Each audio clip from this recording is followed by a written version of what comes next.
Watch TV, c'est la première chaîne high-tech et loisirs. Nous aussi de parler de François Bouc, bien sûr, qu'on adore, hein, tout le monde sait quelle est l'importance de François Bouc pour Entre Cases, mais aussi d'une nouvelle maison d'édition, l'édition I. Voilà, qui viennent de sortir cet album qui s'appelle Portrait de la France. Et bien, je vous propose qu'on retrouve tout de suite François pour nous parler à la fois des éditions I et de son album. François Bouc, bonjour. Voilà, on dit bonjour tout le temps. C'est vrai, il faut toujours dire bonjour. Ouais. Bonjour. Alors c'est un plaisir de vous retrouver dans Entre Cases, puisque vous avez inauguré la première il y a déjà 1 an et demi. Oui, c'est ça, et je suis même parrain. Et donc je suis content de mon filleul. Apparemment il pousse bien. Oui, ça grandit, ça grandit. Alors on vous retrouve pour un album qui vient de sortir, justement une nouvelle maison d'édition encore, l'édition I. Vous pouvez nous en parler un petit peu? Oui. La maison d'édition est dirigée par Jean Anesté. Jean Anesté, c'est quelqu'un qui était éditeur dans les années 90, qui a édité pas mal d'albums, d'images. C'est quelqu'un qui adore le dessin et qui a publié pas mal d'albums d'images de Moebius notamment. Et qui un jour s'est retrouvé chez moi et en me disant mais qu'est-ce que tu fais avec tous ces dessins là qui traînent partout? Et donc il a été chercher dans l'amas de dessins que je peux avoir. Enfin, c'est pas par terre hein, comme ça, c'est rangé quand même. Mais donc il a été chercher tous les dessins et commencé à les classer en fonction de bouquins qu'il pourrait faire avec celui-là, et il a créé des thématiques.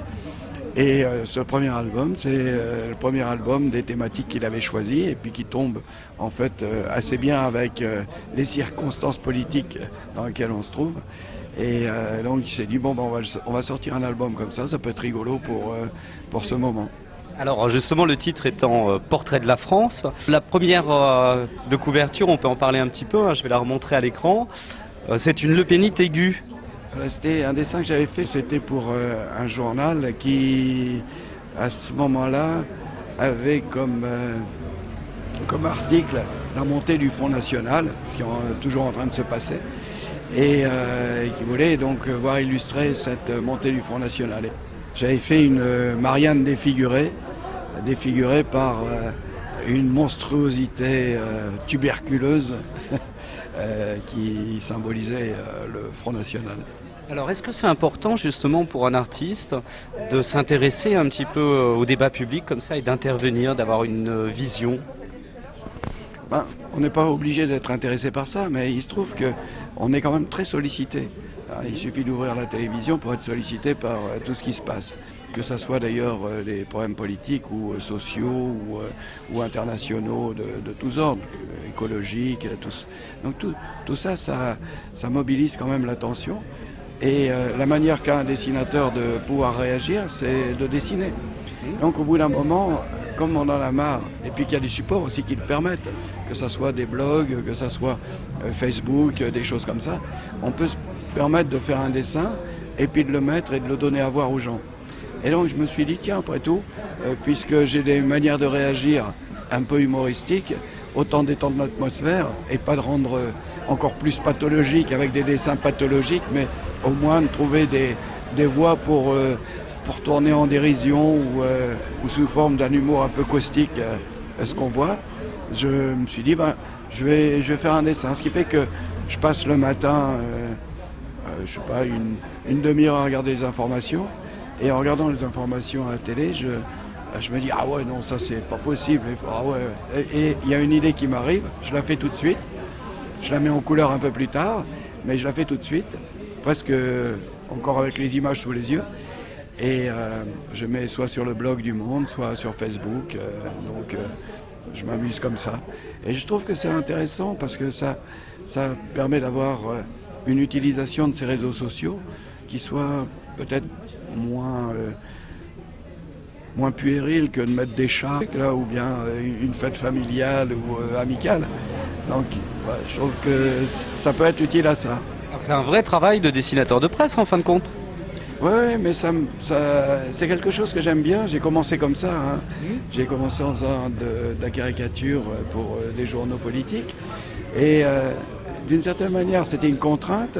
Mais au fond, j'ai un peu domestiqué mon esprit pour pour le faire. Et j'avais fait ça comme ça d'une manière plus ou moins ponctuelle, ici ou là, au fur et à mesure des demandes. Et c'était pas du tout un problème de m'y remettre. En fait, ça agit un peu comme sous forme de questions-réponses. C'est-à-dire que l'information que je reçois me pose une question, je me dis mais comment moi je répondrais en dessin à cette information. Et exactement comme quand vous me posez une question, je réponds tout de suite, ou en tout cas j'essaye de répondre le plus vite possible. Eh bien, c'est la même chose. J'essaye de répondre le plus vite possible, comme s'il y avait quelqu'un, un interlocuteur en face de moi. Voilà. Vous avez multiples séries en cours. Oui, c'est ça. C'est ça. Il y a déjà plusieurs séries qu'il faut alimenter parce qu'elles le demandent elles. Et en même temps aussi, bien sûr, il y a des lecteurs qui demandent à avoir la suite. Donc il y a déjà ça. Il y a la multiplicité des séries, bien sûr. Et en même temps aussi, la nécessité de s'impliquer totalement dans une histoire. Quand on dessine une histoire en bande dessinée, il faut y être à 100%. Et donc, je me lève le matin, je pense à mon scénario, je le tourne dans tous les sens dans ma tête. Je me dis, ah oui, il y a ça, j'aurais pu faire ça. Hein. Donc, je suis... par exemple, actuellement, je suis en train de réaliser un Bouncer. Tous les jours, je suis dedans. Tous les jours, j'essaye de voir quel caractère peut faire réagir le héros, comment il va être physiquement, comment il va agir. Et donc, tous ces trucs-là, ça demande une grande mobilisation de l'esprit pour faire en sorte que ça soit quelque chose de cohérent et en même temps aussi de prenant pour le lecteur. Oui. Donc là, vous avez un Bouncer en cours, un Juanitor qui va sortir. Oui, un Janitor qui va sortir ici en fin septembre prochain. Plus un Super Dupont qui est en cours aussi de réflexion. Et aussi, j'ai un Super Dupont. On en avait discuté avec Marcel Gottlieb à l'époque. On avait travaillé déjà sur la suite du scénario. Bien sûr, comme Marcel est mort entre-temps, il a fallu quand même le finaliser sans lui, malheureusement, à moins que son esprit nous habite. Et donc, il est toujours présent de toute façon, il restera toujours présent. Ah oui, bien sûr, il a fait suffisamment de conneries comme ça pour qu'il reste des traces ici. Et puis j'ai un Jérôme Mouchereau, un album de 80 pages aussi qui devrait sortir après. Alors pour revenir justement à Portrait de la France, on retrouve votre assureur fétiche. Ouais, c'est un personnage qui m'est sympathique. Et puis la politique est une vraie jungle.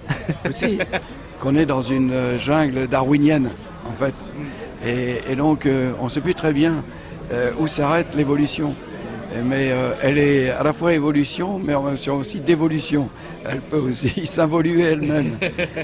Et donc ça me plaisait bien aussi de jouer sur ce thème de l'évo et l'involution darwinienne. Parce que bien sûr, c'est une espèce de référence absolue, Darwin.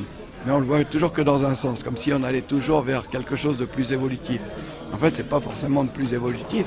Et ce personnage, il incarne bien la relation avec un monde darwinien. Il peut à la fois être avec les hommes préhistoriques, comme avec les robots d'aujourd'hui, comme avec ceux de demain. Et donc, il peut se balader où il veut. C'est un personnage extrêmement passe-partout. Et qui est en même temps aussi très sympathique à dessiner. Ce qui est important aussi pour nous, en tout cas, c'est comme ça aussi en partie que je le conçois, c'est qu'on puisse déconner un peu avec tout ça, que cette actualité nous fasse rire, parce qu'au fond elle est tellement fugitive que si on n'en rit pas, on n'en garde plus de traces, elle disparaît.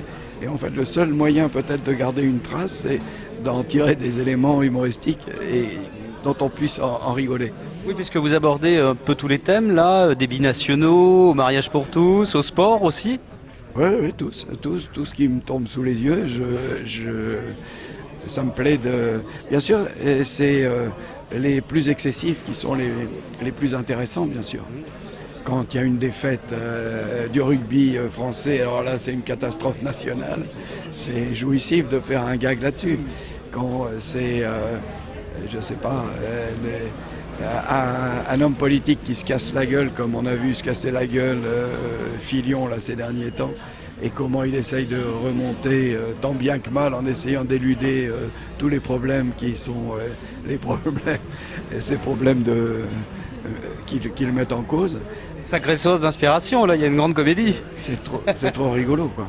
Cette comédie humaine, elle est passionnante à voir. Ouais. Eh bien, merci beaucoup. Donc, je rappelle Portrait de la France de François Bouc aux éditions I. C'est facile à dire, hein. Ah oui, hein. Ben, le I étant en plus la 9e lettre de l'alphabet, donc ça tombait bien. Ah bon, pourquoi Oh, bah pour le 9e art. Ah oui, bien sûr. Ah, bien sûr. François Bouc, merci beaucoup et à bientôt. Revenez quand vous voulez, hein, dans Entrecases. Ouais, d'accord, je suis un peu chez moi d'ailleurs. Bah, c'est vrai. Donc je vais revenir, ouais. Alors franchement Laurent, je te conseille Portrait de la France si tu ne l'as pas lu aux éditions I. Entier, merci Christophe. Alors les éditions I ont sorti aussi un petit coffret de cartes postales qui est très très marrant. C'est l'alphabet de la banlieue, toujours par François Bouc. C'est numéroté et signé. Et puis vous retrouvez les lettres de l'alphabet avec bien sûr le graphisme de François. C'est excellent. On va suivre cette maison d'édition parce que plein de choses bien en perspective. Donc les éditions I et Portrait de la France, François Bouc. Watch TV, c'est la première chaîne high-tech et loisirs.